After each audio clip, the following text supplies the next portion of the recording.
Oh yes, it's that time of year again, folks. It's Halloween, where pumpkin spice reigns supreme and where the creatures of the night begin to stir for a night of terror and treats. It is truly one of the most wonderful times of the year, and it's my personal favorite holiday, so I thought, why not celebrate Halloween by reviewing a game? But the question really remains, what should I play? I mean, what do I got over here? I got Alien Isolation, Dead Space would be a good. Now, how about FNAF? No, that's been done to death. I know. How about?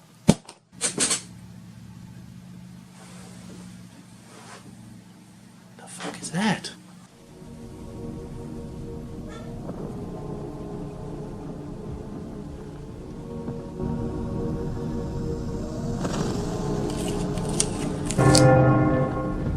Oh, come on. This is one of the best Disney movies of all time. What could possibly be scary about it? This really isn't scary. It's dark, yes, but by all means, I didn't find anything scary about it.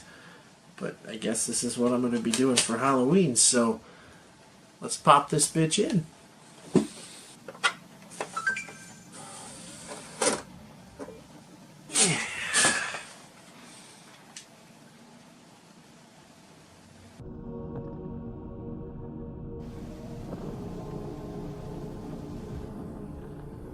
You ever have that game that you weren't allowed to play because your folks thought it was too scary or too graphic for you? Well, for me, it was this game, American McGee's Alice. I remember watching my dad play this game and all I wanted to do was try it for myself, but I was never able to because it was rated M for mature and not meant for little baby Ace. Not sure why Mortal Kombat and Doom were okay, but what do I know? Eventually I'd forget about it and go about my way, and it wasn't until I saw a reveal trailer on YouTube for the sequel, Alice Madness Returns, when I remembered, oh yeah, that was a thing.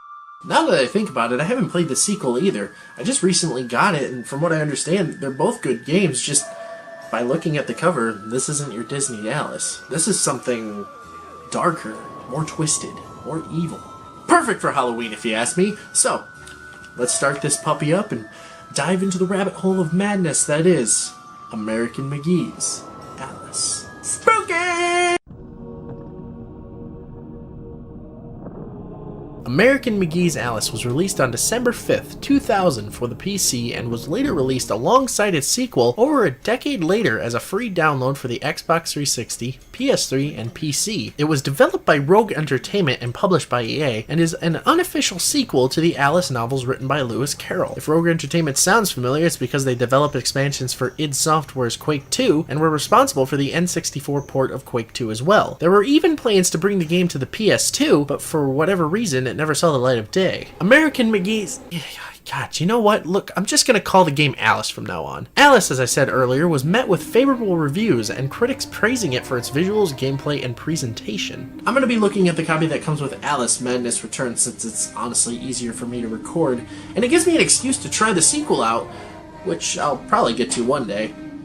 Maybe. But for now, let's talk plot. Shortly after the events of the last two books, Through the Looking Glass and What Alice Found There, both of which I have not read, we open in Alice's home as her cat accidentally knocks over a lamp which ends up setting her house ablaze. Alice narrowly escapes, not only losing her home to the fire, but her parents as well, leaving Alice stricken with survivor's guilt. After losing everything in the fire, she begins to lose her grip on reality, which lands her in Rutledge Asylum, where she lives in a catatonic state and is abused by the workers there. 10 years go by and Alice is reunited with a stuffed rabbit she owned as a child, which seems to come alive and transport her back to Wonderland. After falling through a portal, she's greeted by...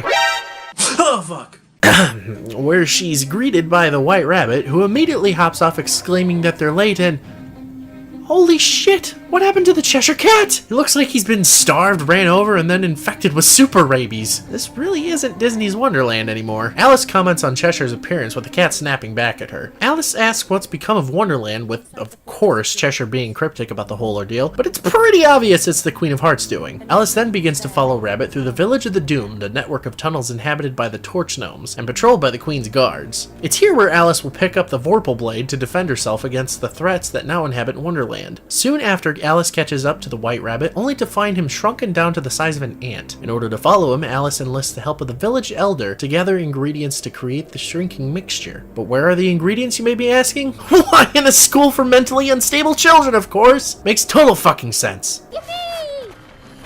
After wandering through the school, dealing with enemies, and being creeped out by these kids, you eventually get all the ingredients to mix the potion, and enter a portal where you wind up in the entrance of the Vale of Tears, where you journey to find out what exactly happened to Wonderland, and figure out how to return the magical land back to normal. Well, as normal as Wonderland can get, that is. If I'm being honest, I didn't really care for the story at first. It's a pretty straightforward narrative, and it really doesn't give me any context as to what's going on with Wonderland or why I should care about its inhabitants. Sure, it's got an interesting premise, and that first opening cutscene really did grab my attention, but as I played, it didn't really seem all that important until about halfway through the game. That's not necessarily a bad thing, especially when dealing with psychological horror, but I would have liked a little bit more context as to Alice's prior adventures rather than them just throwing us into Wonderland like that. But I guess that's all a part of the mystery behind Alice's madness and how it connects to Wonderland as a whole, so I can't really be too harsh on the plot. But hey, you know what? There's more to a game than plot, so why not check out its presentation? That's gotta be some spoopy shit, right? Alice's graphics obviously show their age, but for the time it was pretty damn impressive in level design and visuals. Each area is very large and open-ended, giving room for the player to explore and discover secrets, whether that be a new weapon or health pickups. I'm still marveled by how much detail the developers put into the environments and models. You can really tell a lot of love and thought went into the game's visuals. Each environment is wonderfully varied and managed to keep my interest, leaving me wondering what I would encounter next. The texture work is some of the best I've seen for the time and really show off how demented and grotesque Wonderland as a whole has become. The models also reflect this, and the character designers really went all out, turning a lot of beloved characters into warped versions of themselves. I'm particularly fond of Cheshire's design. They took something so cute and fluffy and twisted it into this thing. Oh god, I love it. Many of the familiar faces of Wonderland, like Mad Hatter, Caterpillar, and even the Queen herself, are wonderfully designed and add a fresh spin on the characters, like Mad Hatter being a steampunk cyborg, or the Queen's first form being a hentai enthusiast's wet dream. There's also a large enemy variety, ranging from card soldiers, demons, robots, and even ants in military attire. Oh my god, how adorable. Look at you, you're so— Oh! Fuck you! The voice acting, to be honest, really isn't that stellar, with one of the exceptions, of course, being the Cheshire Cat. Seriously, listen to this devilish voice of his. As knowing where you're going is preferable to being lost, ask. Rabbit knows a thing or two, and I myself don't need a weather vane to tell which way the wind blows. Let your need guide your behavior. Suppress your instinct to lead. Pursue, Rabbit.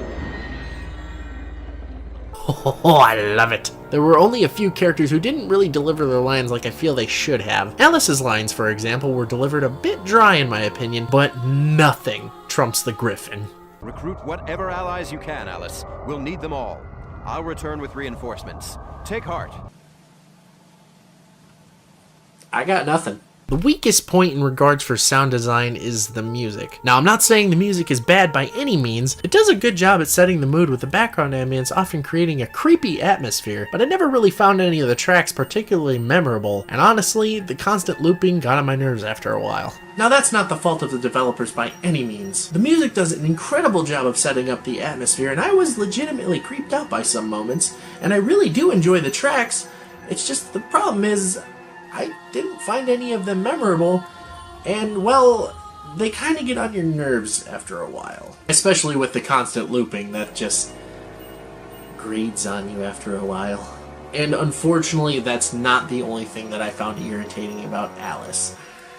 There's quite a bit wrong with the gameplay, if you ask me. Okay, so here's where things get a little bit confusing. Alice is known as an action-adventure platformer, but that's not entirely correct. You remember picking up the Vorpal Blade at the beginning, right? Well, you would think since you picked up a dagger, you'd be dispatching enemies by getting up close and personal, you know, like you would normally do with a sharp weapon, but you'll soon find that doing so is actually disadvantageous. Not only do enemies deal a lot of damage up close, and you'll find yourself moving around a lot to avoid getting hit, but some enemies are almost impossible to hit. So, what's the best way to fight enemies, you might be asking?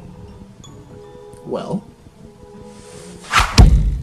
like a third third-person shoot. What? Oh no, I didn't stutter. Alice is better played as a third-person shooter, and nowhere in the game does it tell you that. Okay, so each weapon has two different modes, I guess is the best way to put it, that each deal different amounts of damage. The cards can be thrown one by one or as a cluster. The ice one can freeze enemies or build ice walls, and the Vorpal blade can be swung like a normal blade, or you can throw it. Yeah, you can throw the Vorpal blade and it does significantly more damage than stabbing people with it. It's kind of like the opposite of a knife in a COD game. It'll reappear in Alice's hand after a short cooldown time, which can be thrown again obviously, but nowhere in the game was I told I could throw it to begin with. It makes sense given the game was built using the modified Quake 3 engine, but it still would have been nice if the Cheshire popped up and said, oh, by the way, you can throw this shit. As a side note, you can summon the Cheshire Cat to give you hints as to what to do next. He was originally going to fight alongside Alice if summoned, but for whatever reason that was scrapped as well. Anyway, Alice sports two bars, one for health and one for will. Will is essentially magic, so that's what I'm going to be calling it. Almost all of Alice's weapons require magic to use their secondary function, and some need magic to be useful at all. Many of the more powerful weapons will eat magic like crazy, but fret not, you can get more magic and health by collecting Meta Essence, which Cheshire tells us is the life force of Wonderland. Alice can find these scattered around the levels and by killing enemies. Some enemies drop a large amount of essence when killed, and you'll definitely want to pick that up as soon as you can, since essence will slowly shrink the longer it's left out in the open. Alice will also come across a large red crystal that sprays a red mist that enrages Alice and transforms her into a demonic creature that wreaks absolute havoc on enemies. In this state, Alice can usually one-shot enemies, making fights a little bit easier, but she's not invincible when enraged, so murder with caution. Below Alice's health meter are her weapons. You can cycle through these whenever you want, but I can already guarantee you'll be sticking to a select few once you finally unlock them. Of course, combat isn't all Alice will be doing on her adventure. In addition to combat, Alice will also have to platform and solve puzzles in each corresponding area, and let me tell you, the platforming is janky as shit. The puzzles aren't really that difficult with the exception of the Great Makes. Fuck this place, by the way, but the platforming is so poorly executed. Alice jumps with the grace of a fucking tank. I don't really know how to explain it any other way. It just feels so heavy, and half the time I don't even know where I'm going to land. There are feet icons that appear that can help you judge where you're going to land, but half the time it doesn't help. Oh, and remember when I said the game doesn't tell you shit? Well, apparently there's an auto jump that you can activate at any point after the first cutscene,